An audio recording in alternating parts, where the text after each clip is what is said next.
So following on from the previous video, we were trying to work out the surface area of a cone. But the problem is that we normally when we use this formula here, we are in effect rotating it along the x-axis. But the problem here is that we need to rotate this along the y-axis. So we got to this stage here. Hang on.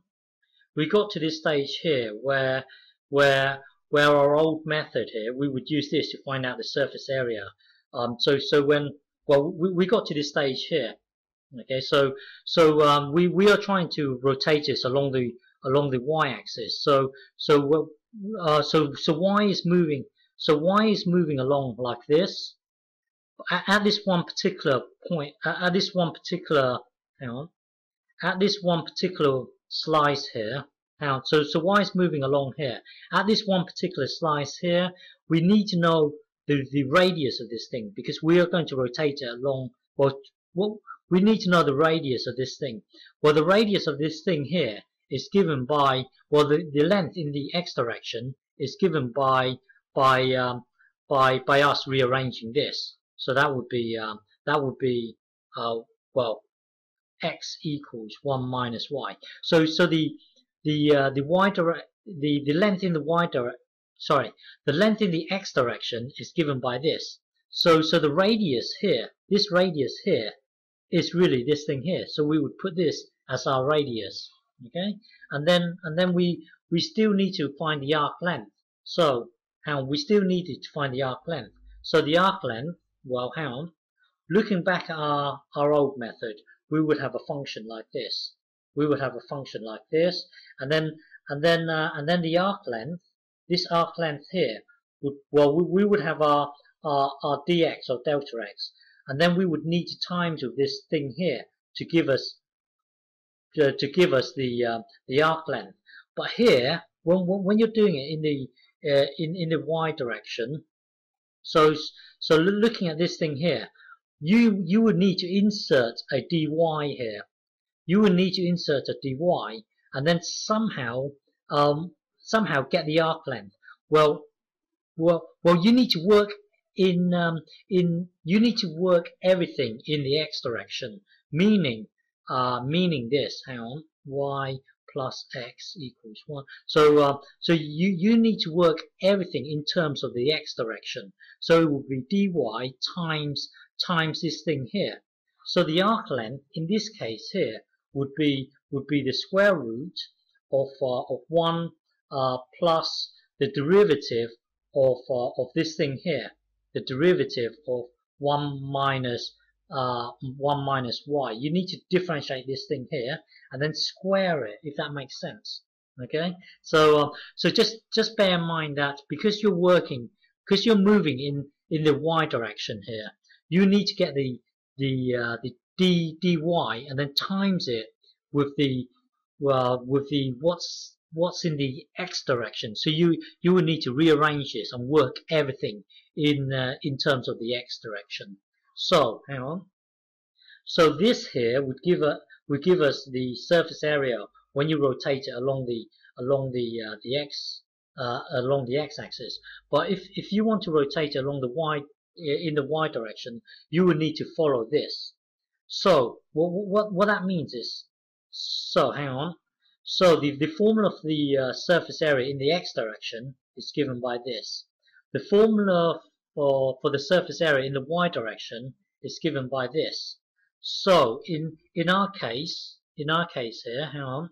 In our case here, we are summing up everything in the y direction here. Okay, so hang on. So we are summing up everything here, but let's just look at this one particular slice here. So so we will need to pi r this. We will need to 2 pi r this radius, 2 pi r. So this radius here is given by, well, basically you got to rearrange this and work everything in terms of x. So it would be this. So this here is, you need to put it into here, and then when it comes to the arc length, it would be 1, and then you would need to work everything in terms of the x direction here. So in this case, it would be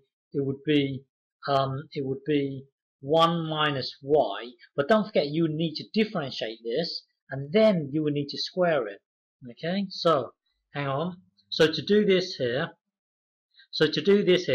you would start out with your y equals so this was our original equation here. So we are summing up everything here. Rearrange everything in and work in terms of the x direction. So rearrange this. That will then take you to this. Okay. So looking at the formula here, don't forget we need to work everything in terms of the x distance. So so looking at this here, we need to differentiate it, and then we need to square it. So hang on, start again. Start from here, rearrange it, work everything in terms of the x direction. So we would need to differentiate it. Okay, so now differentiate this. So now differentiate this. That will then give you this. And then don't forget we need to square it, and then we need to add 1 to it. We need to add 1 to it. Okay, so going back to our original formula. Hang on. Going back to our original formula here. Going back to our original formula, you need to differentiate it, square it, add 1, and then square root it. So hang on. We need to differentiate it, square it, and then add 1. Okay, so now we need to put this 2 into the square root here. So that will then take you to this. Okay, and then now it's just a matter of integrating it with respect to y. Okay, so this here is a constant, this is a constant. Merge the two together and then take the 2 out. So it becomes this integral here is this bit here, and then just basically concentrate on integrating this. Integrate this will give you this, okay, and then don't forget it's going to be this, take away this later on. This here is 0, so it's nice and convenient. So basically this here becomes this, and tidy up, and it does indeed become square root of 2 times pi. So if you go back to our high school formula, bear with me.